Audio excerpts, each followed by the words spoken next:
Check, check, check. Check, check, check. Thank you so much for being here. My name's Ryan MacEvoy. I'm a pianist. So delighted to be here presenting this inaugural release of False Azure Records, The Labor of Forgetting, featuring works by American composers Dante de Silva and Katherine Balch. I wanted to say a word about the label before I say something about the album itself. The name of the label, False Azure Records, comes from Nabokov's 1962 novel Pale Fire. The core of the book is this very long lyric poem, and the opening of this poem has this really beautiful image. I was the shadow of the waxwing slain by the false azure in the window pane. I was the smudge of ashen fluff, and I lived on, flew on, in the reflected sky. These various reflections of different objects form composites on the window pane itself, as if those composites were a kind of surreal alternative reality.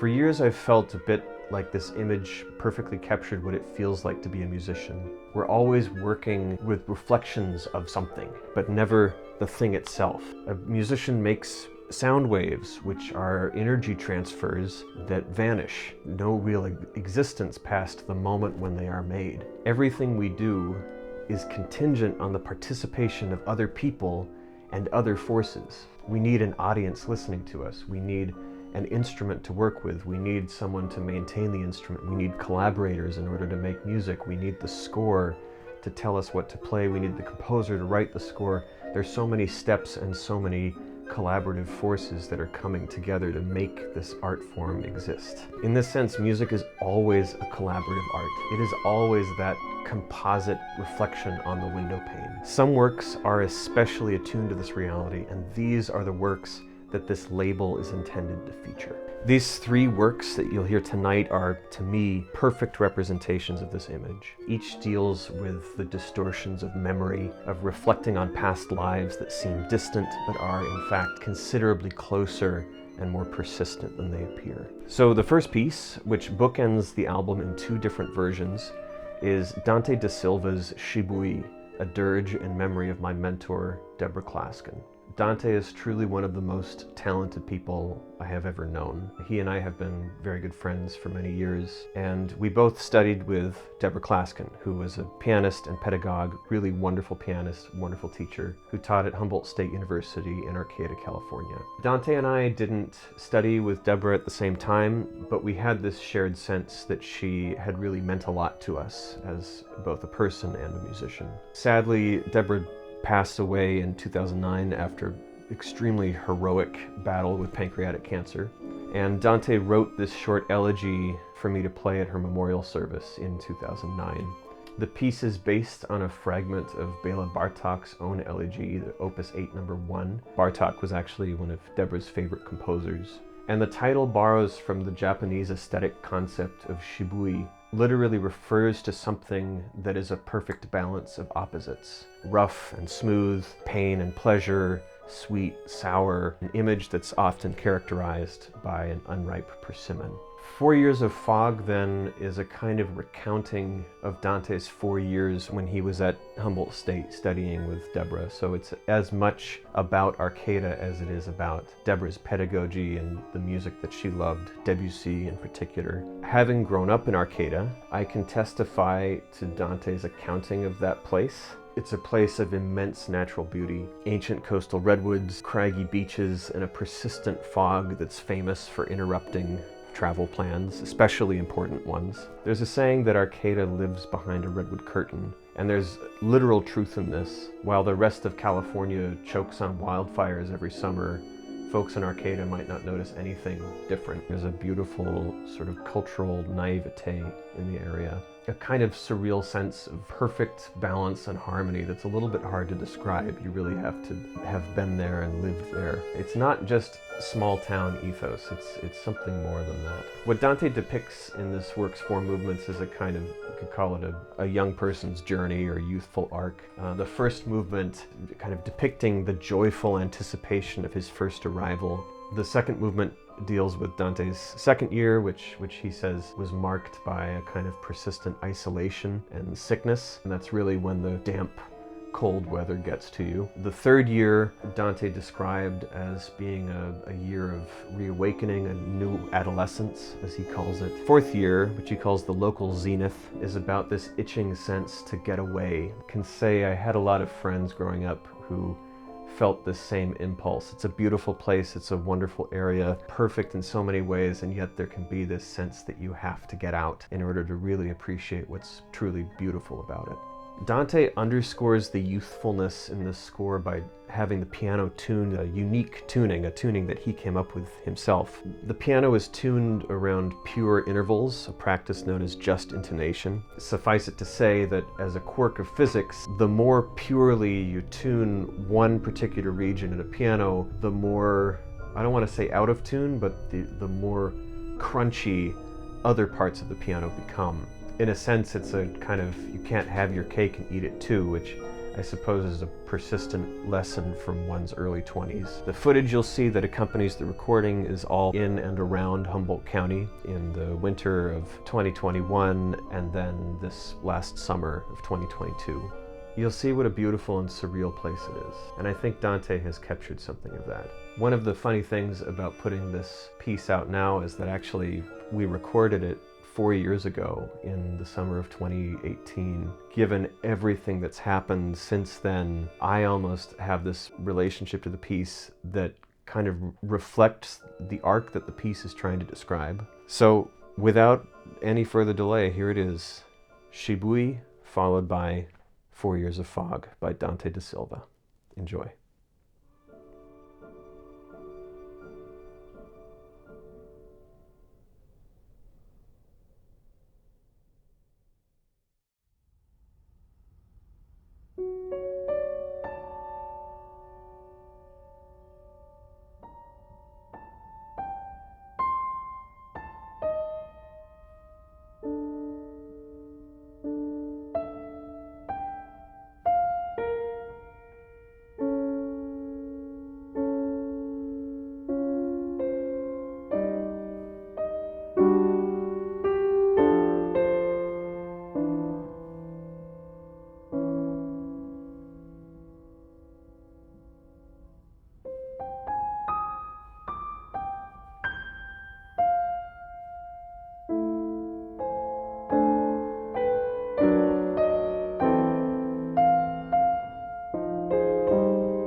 This next piece that you're about to hear, Katherine Balch and Katie Ford's Estrangement, is also a labor of love between friends, but came about in a very different way than the pieces by Dante that you just heard. This piece actually was initially conceived of as a commission by the Brooklyn Art Song Society, and so we're deeply indebted to Michael Brofman and all of the great work that Brooklyn Art Song Society has been doing, not just in the last few years, but truly, I think 13 years in the making. This piece is a response to an important work in the art song repertoire, a cycle by Robert Schumann, poetry by Heinrich Heine called Dichterliebe, the love of a poet's love. When Katie Balch first thought about approaching Katie Ford, the idea was that this song cycle was going to be a response to the Schumann. One of the things that both Katie Balch and Katie Ford had to deal with in writing both the text and the music is that they had to deal with the concept of responding, which can be tricky, especially when it's music that many people know and music that is so revered and has so much cultural weight. One thing that Katie Ford said about writing the poetry is that she didn't just want it to be imitating the past, but that she wanted it to be a different stream of consciousness within Heine's poetry. The young poet often describes in somewhat contemptuous terms being jilted and rejected by this woman. The conceit behind Katie's poetry was to take the perspective of the woman who is basically unheard in Heine's poetry and describe her experience, her side of the story. Ryan mentioned that the music itself is a work that is revered throughout not just the art song canon, but really throughout music history. And in fact, it's a piece that I know not only from performance and from Schumann's oeuvre as a singer myself, but also recall strongly and deeply from music theory class. You'll hear allusions to the music of Robert Schumann throughout Estrangement, specifically beginning with the famous opening chord, and the way that Katie unfolds and unravels this musical motive is not just an allusion to Robert's work, but also an exploration of memory, loss of reality itself, perhaps. One of the things you'll hear not only is Katie Balch taking bits of Schumann's music and pulling it apart, she's actually taking bits of Katie Ford's poetry and pulling it apart. So you'll often hear passages where Lucy sings real text, and then the text almost gets digested in real time. Vowels will be pulled out and you'll just hear the consonants, or the consonants will be pulled out and you'll just hear the vowels. You'll hear text that has already been performed or text that is yet to be performed. The character is jumping through time while she's describing this story. As you'll hear later in the poem, like a succession of lit frames. Right. Like allusions a film, to film and film on the cutting room floor. And film that's kind of disintegrating and might not last another run through the projector. This was a really incredible piece to record. It's a really incredible piece all around, and we're so honored to have gotten to record it. We're so honored to have you here listening to it. So please enjoy. Thank you.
What she had felt prior.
Only possible in practice, not in spirit, which is why their women were of no true threat, even if the more they had,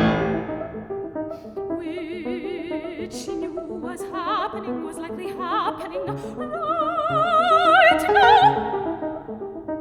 It would be of no consequence, was love for her.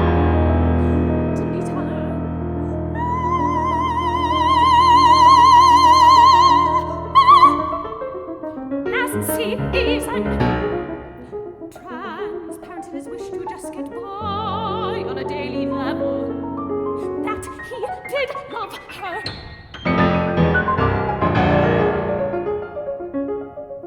But in a tone she hadn't heard before, a tone of finality, a tone of the problematic.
so that shook him amongst all that.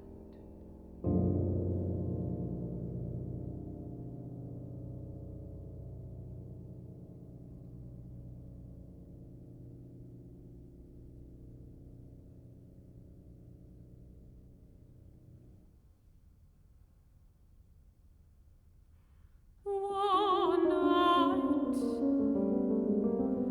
she played out in her mind a life with him, and before her loomed a succession of lit frames. And when she could barely make out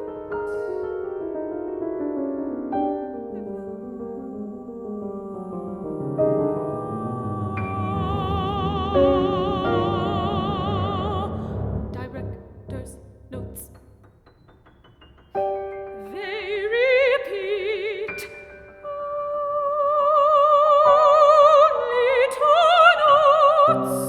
It is the closing down of human estrangement. Life with him quickly becomes intolerable. It is the closing down of human estrangement. Life with him quickly becomes. It is the closing down of human. Life with him quickly becomes. It is the closing down.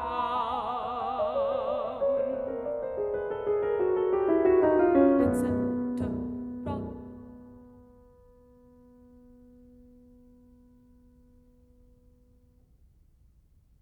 How the film ends.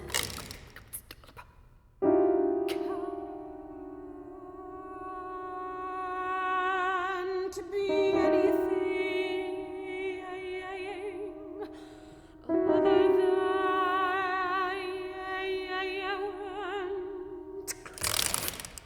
arbitrary.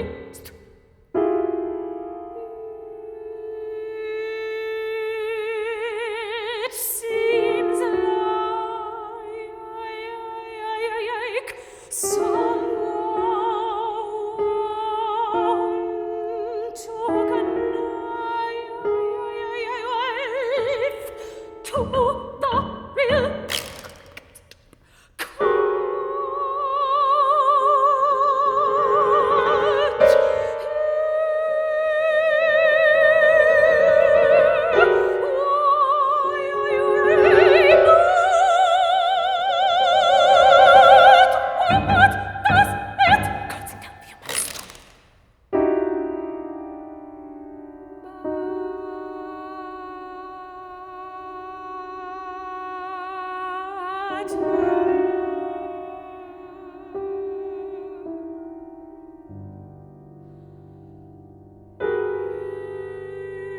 It's eternal.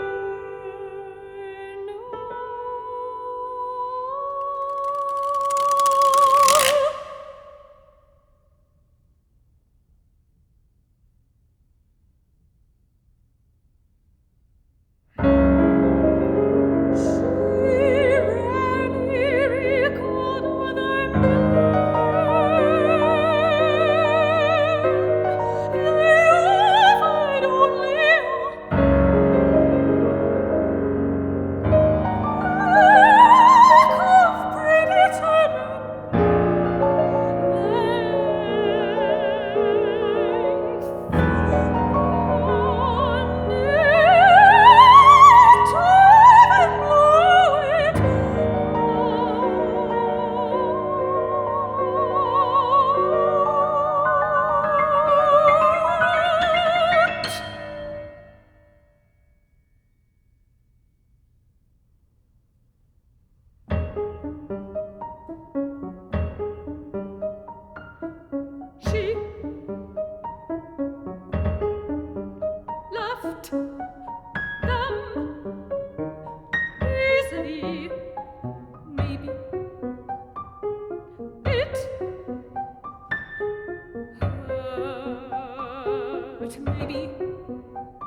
must know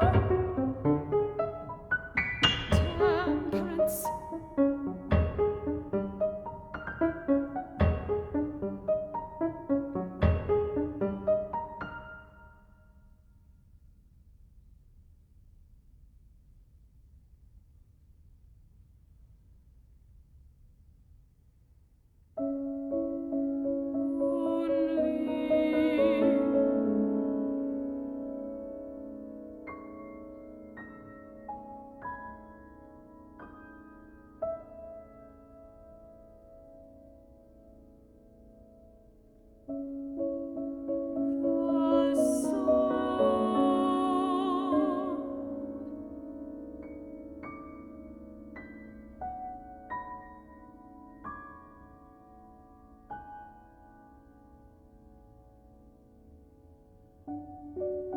Talk formidable.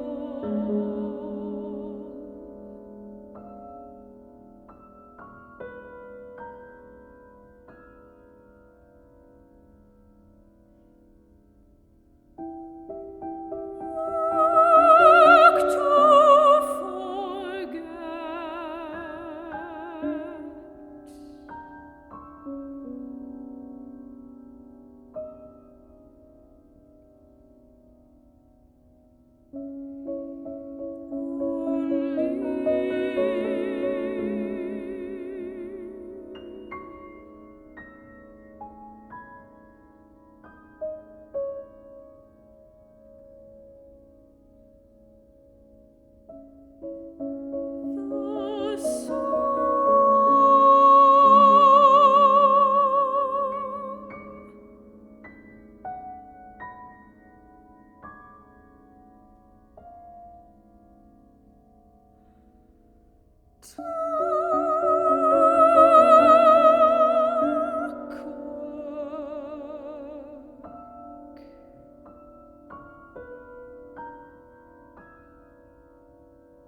The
Upon that soil two characters find in each other the context wherein they want finally their lives that to be understood. It's that they each bring to the other a sense of whole life's arrangement and distress taken in hand as if now washed together into one unlit shell. As if they undergo a recognition, the certain goal that knows nothing less than the other side.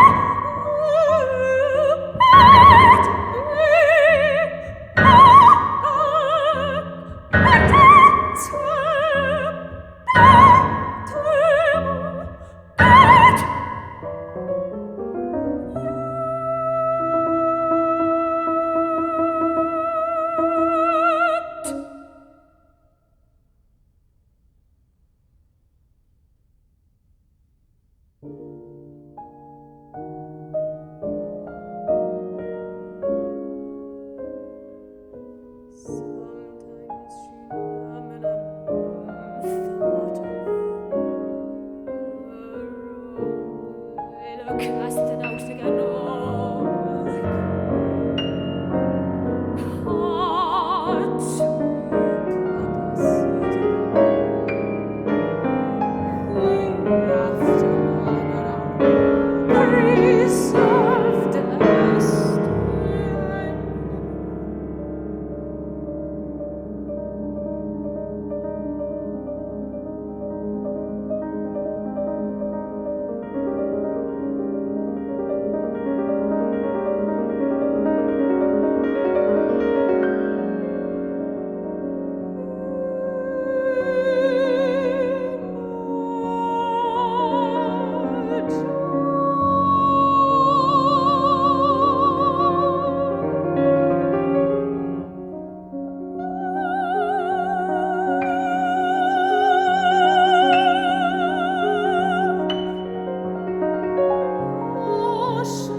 Thank you so much for being here. Thank you so much for your attention. Thank you for supporting the creation of new music. We hope that you enjoyed the performances that you heard tonight, and more than that, we hope that you stay in touch. Of course, it is possible to purchase this album through Bandcamp, but what we care about most of all is that people listen. So if you enjoyed this, feel free to share the YouTube video. Really want this music to be heard. Thank you so much for being here.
Is that I think good that's enough? fine.